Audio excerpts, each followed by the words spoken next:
सदा नारी का सम्मान करना चाहिए। ब्राह्मण देवता, मैं तो अपने पति देव को सदा यही कहती आई हूँ कि अपनी पत्नी को सुखी रखिए, क्योंकि मैं मुस्कुराऊंगी तो राजभवन में सदा प्रसन्नता स्थापित रहेगी।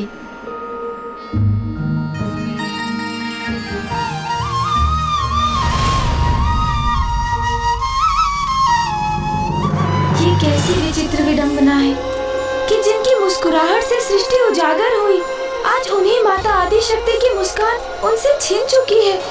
और ये सब महाराज देवोदास के कारण हुआ है। मेरी माँ प्रसन्न नहीं रहेंगी तो काशी में भी कहाँ समृद्धि हो सकेगी।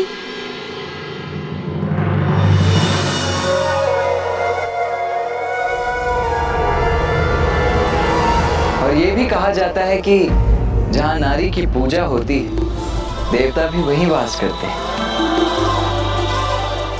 और सत्य तो ये भी है कि नारी ही संसार की शक्ति है। सूर्य ब्रह्मांड की आत्मा है और सूर्य की शक्ति है माता कुष्मांडा।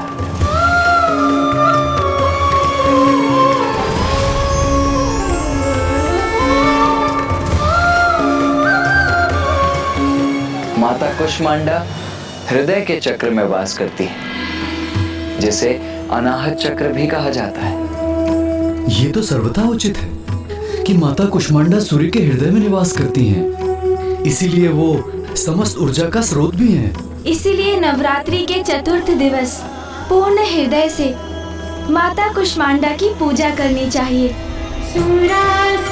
इनकी पूजा से रोग और शोक दोनों का ही नाश होता है तथा आयु, यश, बल और आरोग्य की प्राप्ति होती है और जीवन काल के उपरांत परम पद की भी प्राप्ति होती है। तो आइए अब हम माता कुष्मांडा की पूजा करते हैं।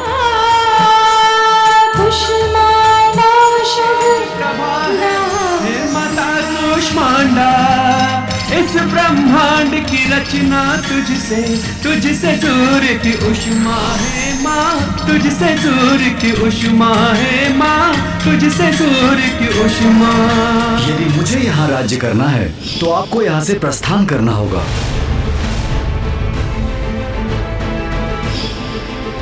उस दिवस भी जगत पिता महादेव मुझे ऐसे देख रहे थे जैसे अपने प्रिय पुत्र को देख रहे हो। जब अनाहत चक्र निर्वाध रूप से कुंडलिनी की ऊर्जा से प्रकाशित होता है तो तब व्यक्ति अपने अहंकार के भाव से पूर्णतः रिक्त होकर संबंधों की असीम गहराइयों को समझकर उन्हें स्वीकार कर लेता है। जैसे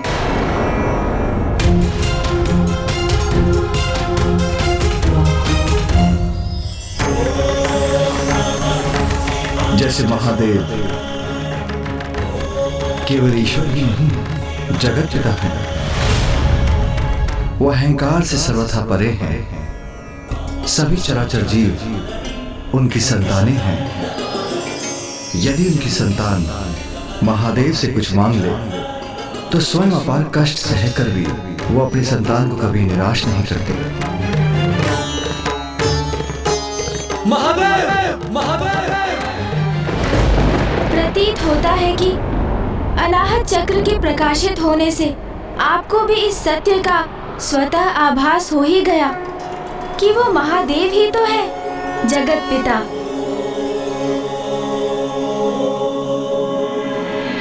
अब हम माता की आरती करेंगे। पर अद्भुत तेज प्रभा है हे माता कुष्मांडा, इस ब्रह्मांड की रचना तुझसे सूर्य की उष्मा है माँ, तुझसे सूर्य की उष्मा है माँ, तुझसे सूर्य की उष्मा। महाराज, माता, कल नवरात्रि का पंचम दिवस है और कल हम माता के पंचम स्वरूप स्कंद माता की कथा सुनेंगे।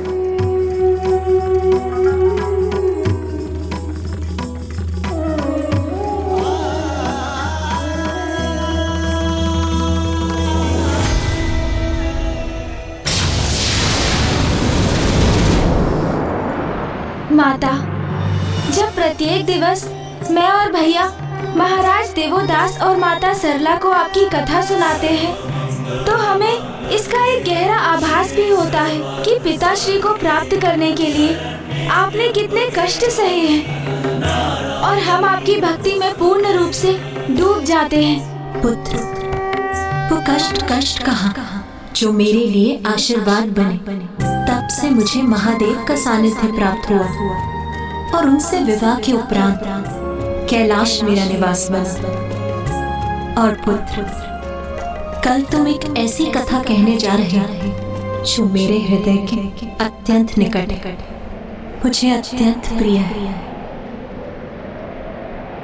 मेरे मातृत्व के सुख को प्राप्त करने की कथा, जब मुझे कार्तिकेय पुत्र रूप में प्राप्त हुआ।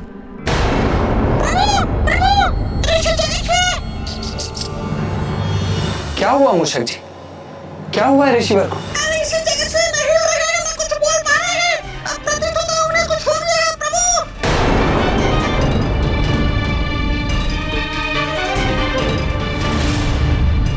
जाओ पुत्र, वहां जाकर अपना कर्तव्य निभाओ।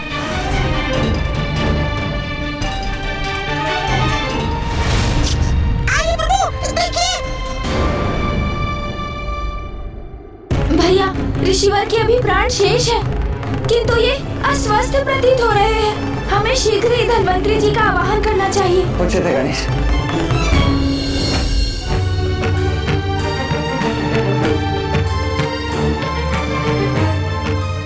मैं इनके मुख में एक औषधि डालता हूँ।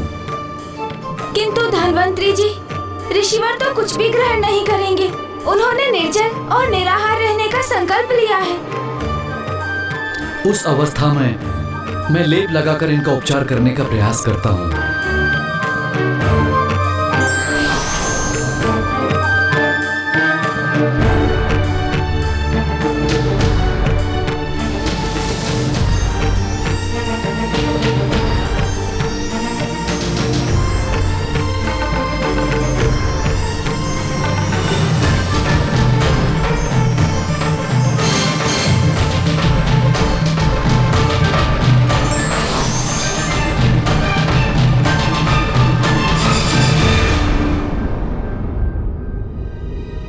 गणेश जी, कुमार कार्तिकेय जी, मैंने इन्हें लेप तो लगा दिया है, किंतु इनकी अवस्था अत्यंत गंभीर है।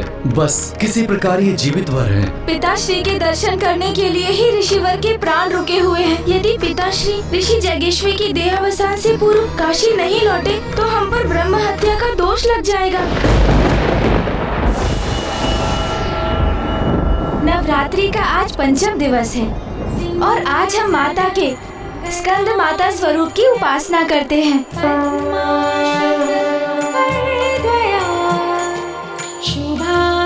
इस स्वरूप में माता पार्वती की गोद में भैया कार्तिकेय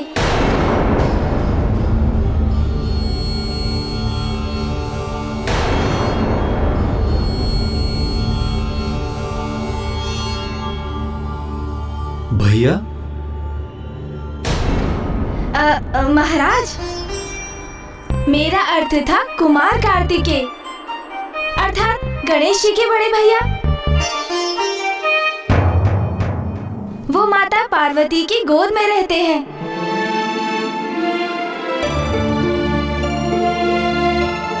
अर्थात माता को इस स्वरूप में मातृत्व सुख प्राप्त हुआ। माता बनने का सुख अवश्य प्राप्त किया उन्होंने, किंतु साधारण नारियों की भांति नहीं।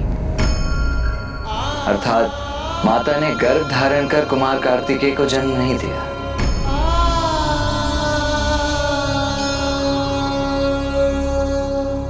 किंतु ये भी तो माँ की ही लीला थी। एक और माता पार्वती और महादेव का विवाह संपन्न हो चुका था और अब माता अत्यंत प्रसन्नता से गृहस्थीन का जीवन व्यतीत कर रही थी। उन्हें सभी सुख प्राप्त थे, किंतु संतान प्राप्ति की कामना तो अभी भी थी उन्हें। स्वामी, माता की पूर्णता तो संतान से होती है।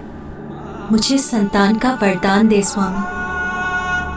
तथास्तु। और देवताओं को तो इसी क्षण की प्रतीक्षा थी। और अब अंततः उनकी प्रतीक्षा समाप्त होने वाली थी। महादेव और माता पार्वती का वो पुत्र जन्म लेने वाला था जो तारकासुर का अंत करने वाला था। और ऐसा ही होता। किंतु क्या ब्राह्मण देवता? देवताओं ने इसमें एक और अवस्था जोड़ दी। महादेव ने माता पार्वती को संतान प्राप्ति का वरदान दे ही दिया। शीघ्र ही वो एक पुत्र को जन्म देंगी। इसी शुभ घड़ी की प्रतीक्षा तो हम सभी इतने वर्षों से कर रहे थे, क्योंकि अब अंततः उस तारकासुर के आतंक का अंत होने ही वाला है। इंद्रदेव, सूर्यदेव, तारकासुर का अंत तो हो जाएगा, किंतु एक नवीन समस्या का भी जन्म होगा जिस पर अभी तक आपका ध्यान नहीं गया।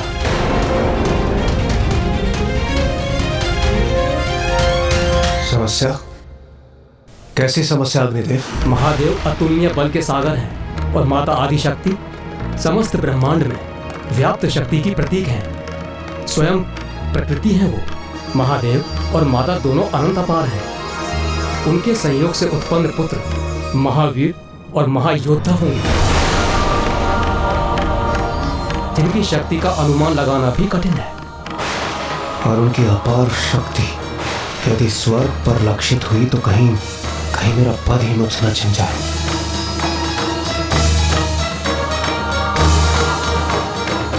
इस समस्या का हमें कोई ना कोई उचित समाधान ढूंढना ही होगा।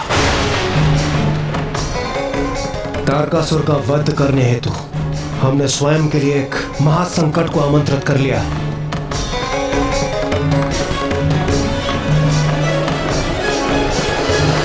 देवराज, अब इसका मात्र एक ही उपाय शेष है।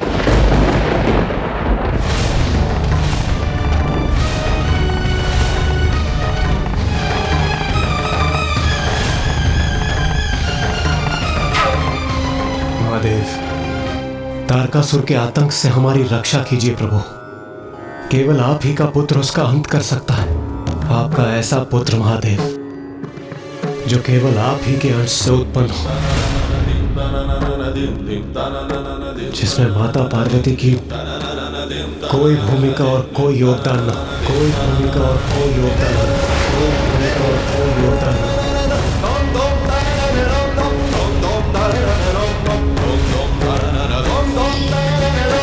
हो। स्वामी, माता की पूर्णता तो संतान से होती है। मुझे संतान का वरदान दे स्वामी। तथास्तु। तथास्तु। महादेव, हम पर कृपा कर हमें ये वचन लीजिए कि आपके और माता पार्वती के सहयोग से अभी कोई पुत्र जन्म नहीं लेगा। माता की पूर्णता संतान से होती है। मुझे संतान का वरदान दे स्वामी।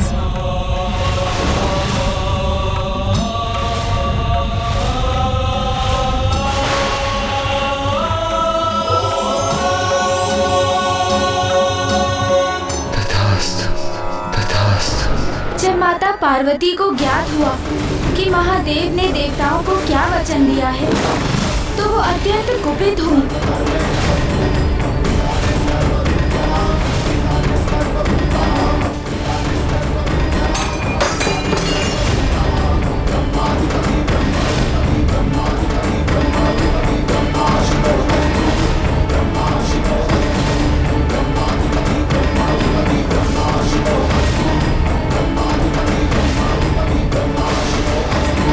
देवताओं ने महादेव से ऐसा अनुचित वरदान मांगने का तो साहस भी कैसे किया।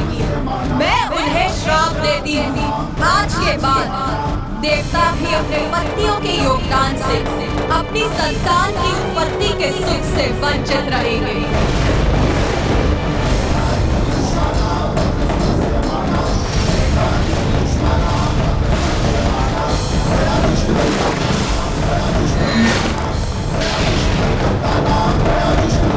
जब महादेव को ज्ञात था ब्राह्मण देवता कि माता पार्वती संतान प्राप्ति को लेकर अत्यंत उत्साहित थी, तो उन्होंने देवताओं को ऐसा वरदान क्यों दे दिया? शिवलीला, शिवलीला, शिवलीला। तथास्तु, तथास्तु।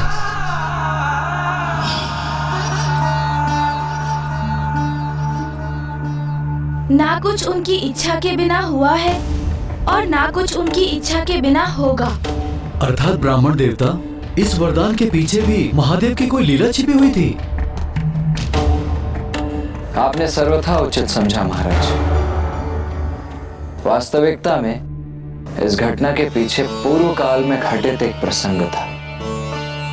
एक बार महादेव और माता पार्वती भ्रमण कर रहे थे।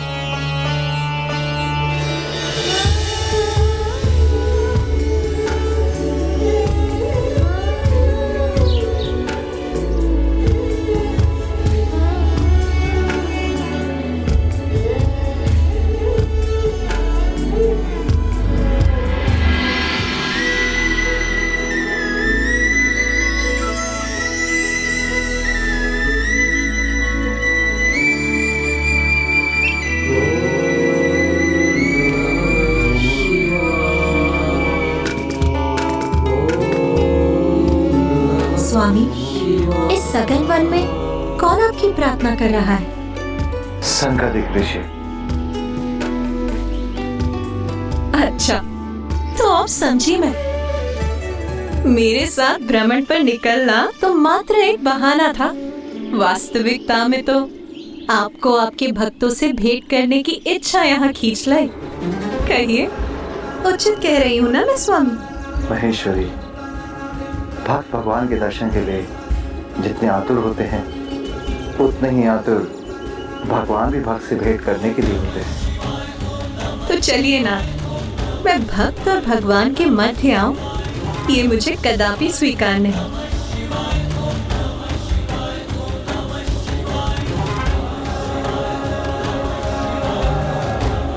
ओम नमः शिवाय।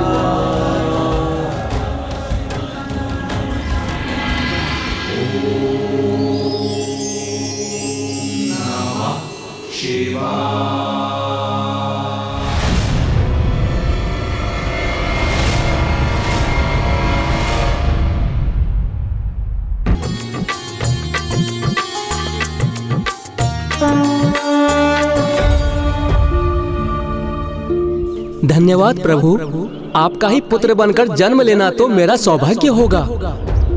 अर्थात केवल आपका पुत्रनाथ?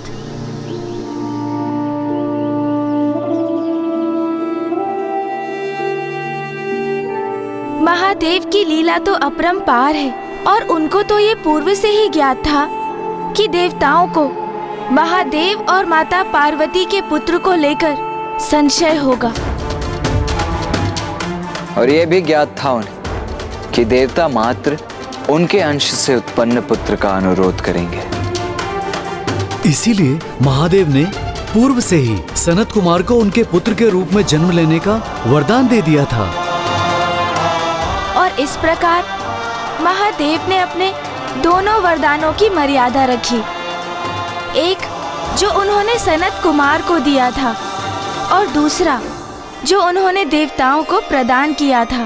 किंतु उन्होंने माता पार्वती को भी वरदान दिया था, तो फिर उसका क्या हुआ ब्राह्मण देवता? जब माता पार्वती को ज्ञात हुआ कि महादेव ने देवताओं को क्या वचन दिया है, तो वो अत्यंत कुपित हुई और फिर उन्होंने भी देवताओं को उनकी पत्नियों के संयोग से कभी कोई संतान उत्पन्न ना होने का कठोर श्राप दे दिया। वही वरदान जो देवताओं ने महादेव से मांगा था। तो क्या माता के इस श्राप के कारण देवताओं की कभी कोई संतान नहीं हुई? माता पार्वती का शाप था कि देवता अपनी पत्नियों के योगदान से संतान उत्पन्न करने में असमर्थ होंगे, किंतु परोक्ष रूप में वो संतान प्राप्त कर सकते थे। इसलिए भविष्य में अपनी ऊर्जा को एक पात्र में स्थित कर वो ऐसा करेंगे कि पांडवों का जन्म इसी विधि से होगा। जब देवराज इंद्र, यमराज और वायुदेव अपनी ऊर्जा देवी कुंती को प्रदान करेंगे और उनकी ऊर्जा से क्रमशः महान धनुर्धारी अर्जुन, धर्मराज युधिष्ठिर और महाबली भीम उत्पन्न होंगे। एक नारी होने के नाते मैं माता पार्वती की पीड़ा समझ सकती हूँ, किंतु फिर माता का उग्र रूप कैसे शांत हुआ ब्राह्मण देवता? माता को तो एकमात्र महादेव ही शांत कर सकते थे और उन्होंने माता को एक आश्वासन दिया।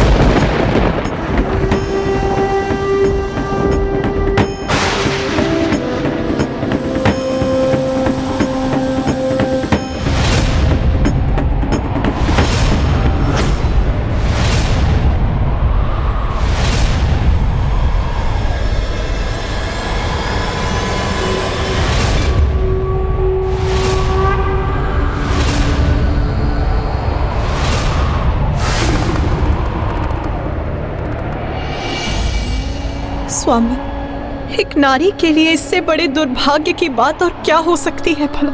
उनका वरदान मेरे लिए श्राप के समान है। मुझसे मेरे मातृत्व का सुख छीन लिया उन सभी। उमा, हम जगत पिता और जगत माता हैं और देवता भी तो हमारी ही संतानें हैं। उनकी रक्षा भी हमारा ही दायित्व है, जो तभी संभव होगा जब हमारा ये पुत्र मेरे ही अंश से उत्पन्न हो।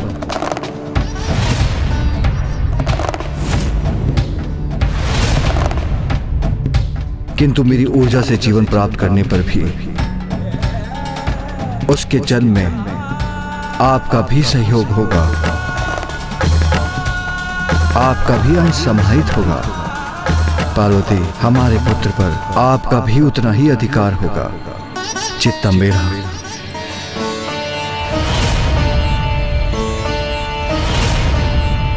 स्वामी, क्या यह संभव है? किंतु कैसे? मुझ पर विश्वास रखिए उमा।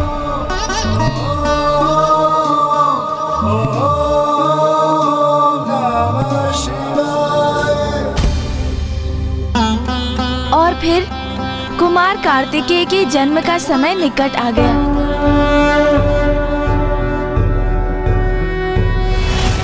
योगीश्वरो महासेनः कार्तिकेयो अग्निनन्दनः स्कन्दः कुमारः सेनानिः स्वामी शंकर संभव।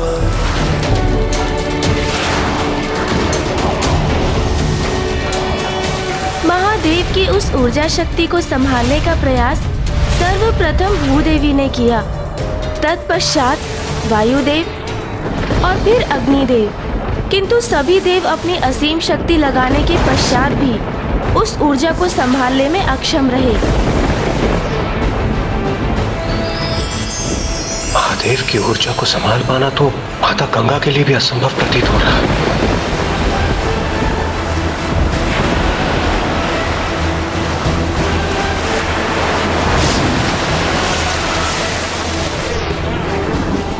महादेव की ऊर्जा को सह पाना सभी के लिए असंभव।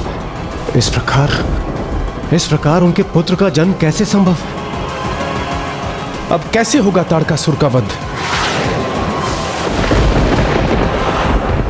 मेरी ऊर्जा अब उचित गंतव्य पर पहुंची है। सरकंडू भी उसे संभाल पाने में सक्षम है।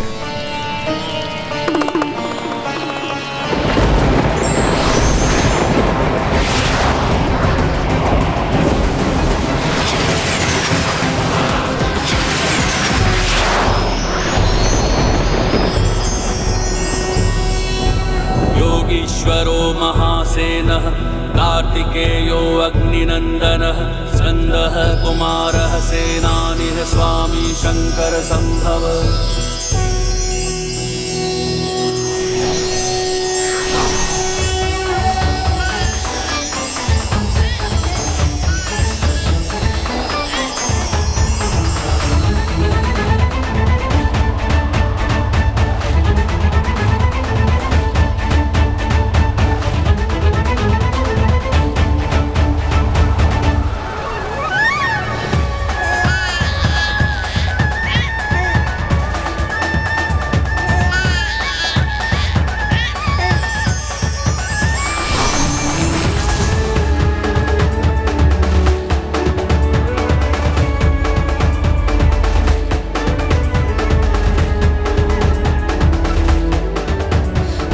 ये दिव्य सुंदर शिशु जो अपने सुंदर नेत्रों से हमें देख रहा है। प्रतीत हो रहा है जैसे वो हमें पुकार भी रहा है। हमें वहाँ जाना चाहिए।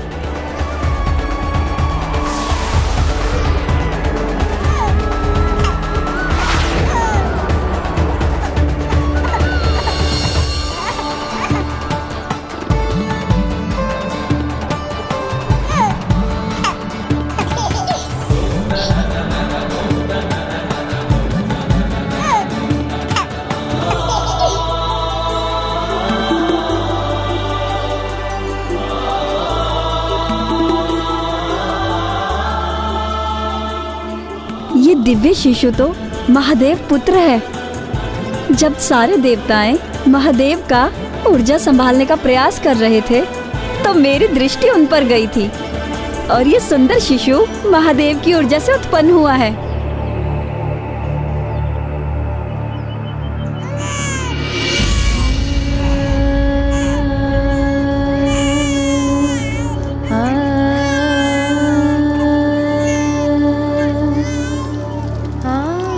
उमा, सरकंडूब तो आपका ही स्वरूप है, इसलिए मेरी ये संतान तो आपकी भी संतान है।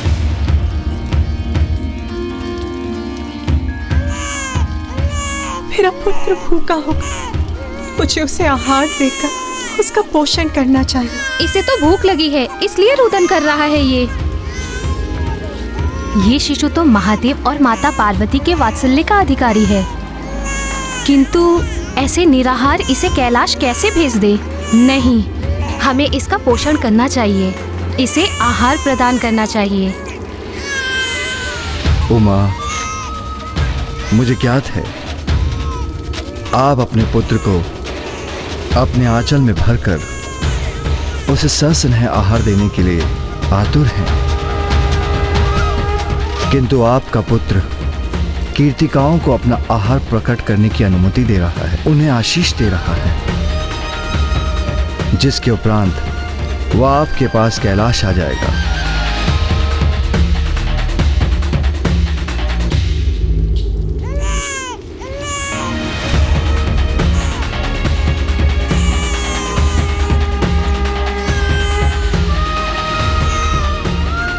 उमा, आप जिसे एक नवजात शिशु के रूप में देख रहे हैं, वो महायोद्धा बनकर कैलाश पहुंचेगा। उमा,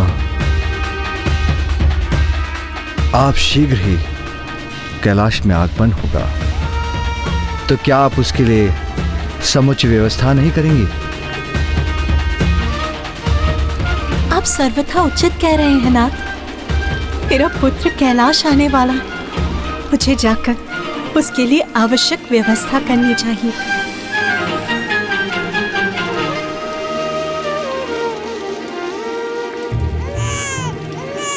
बस बस पुत्र, मैं अभी तुम्हें दुग्ध पान करा देती हूँ।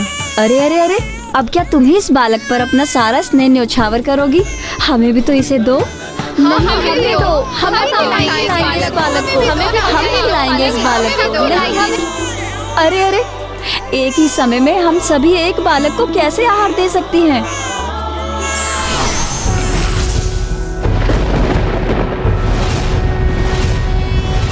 योगीश्वरो महासेनः कार्तिकेयो अग्निनंदनः स्कंदः कुमारः सेनानिः स्वामी शंकर संभव। महादेव पुत्र, इस शिशु ने 6 शीश धारण कर लिया हमारे लिए। हम कृतार्थ हुए। अब हम सब इसे आहार प्रदान कर सकते हैं, क्योंकि ये षणानन है।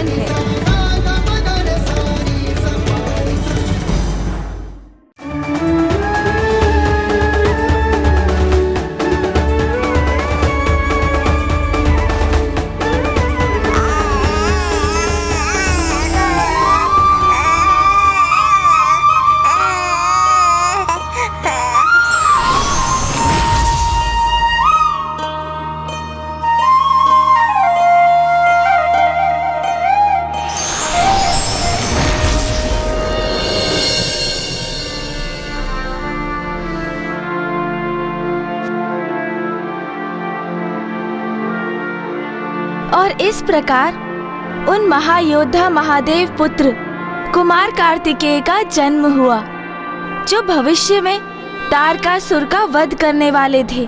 तो अब तो देवता चिंता मुक्त होकर आनंदित हो गए होंगे।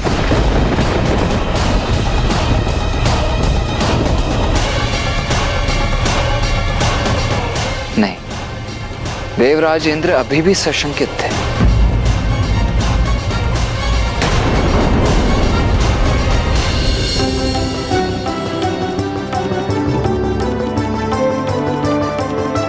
अपने शिशु रूप में भी कितने दिव्य और तेजस्वी हैं महादेव पुत्र।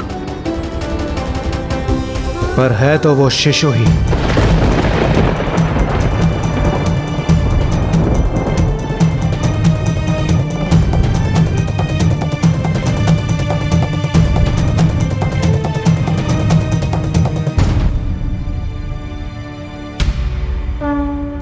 मैं समझने में असमर्थ हूं, ये शिशु तारकासुर से युद्ध कैसे कर सकता है? इंद्रदेव सर्वथा उचित कह रहे हैं। उस महाकाय महाबली असुर तारकासुर से युद्ध करने के लिए महादेव पुत्र अभी कहां सामर्थ्य होंगे? तो क्या हमें अभी और प्रतीक्षा करनी होगी, इनकी आयु की वृद्धि की, इनकी शिक्षा प्राप्ति की? ये अनंत प्रतीक्षा तो अब असहनीय होती जा रही है।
महादेव पुत्र तो किशोर हो गए, किंतु ये तो मुझे अभी भी सुकुमार ही प्रतीत हो रहे हैं। ये भी उचित है। जिस भयंकर तारकासुर के समक्ष कोई देवता भी नहीं टिक सका, उसका सामना कैसे करेंगे कुमार?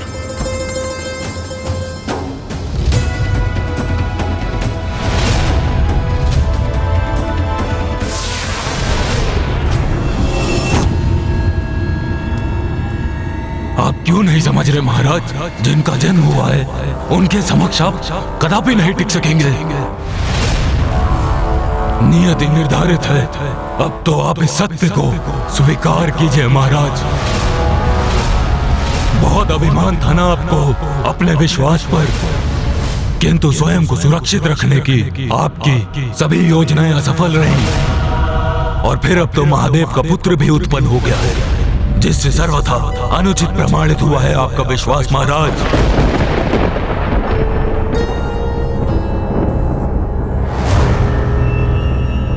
और वो महादेव पुत्र ही आपका काल बनेगा, और वो महादेव पुत्र ही आपका काल बनेगा।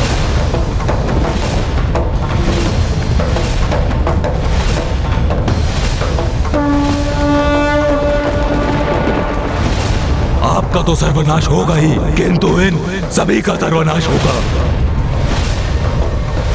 और इस सर्वनाश से मैं भी सुरक्षित नहीं रहूंगा, मेरा भी अंत होगा। आया आपका काल महाराज, आप ही नहीं टिक सकेंगे उसके समक्ष।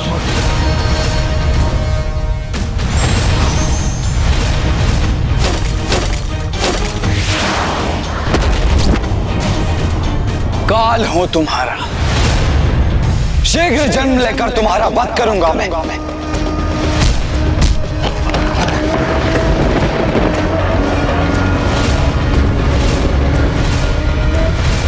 मूर्ख, भेरू, कैसे असुर हो तुम? असुरों की भावी पीढ़ियां असुरों के नाम पर कलंक के रूप में स्मरण करेंगी तुम्हें। मुझसे ऐसे दुर्वचन कहने का दुस्साहस कैसे किया तुमने? विजयदान! जी महाराज। पंचा को बुलाओ। जी महाराज। पंचा! पंचा! पंचा! अब ये पंचा कौन है?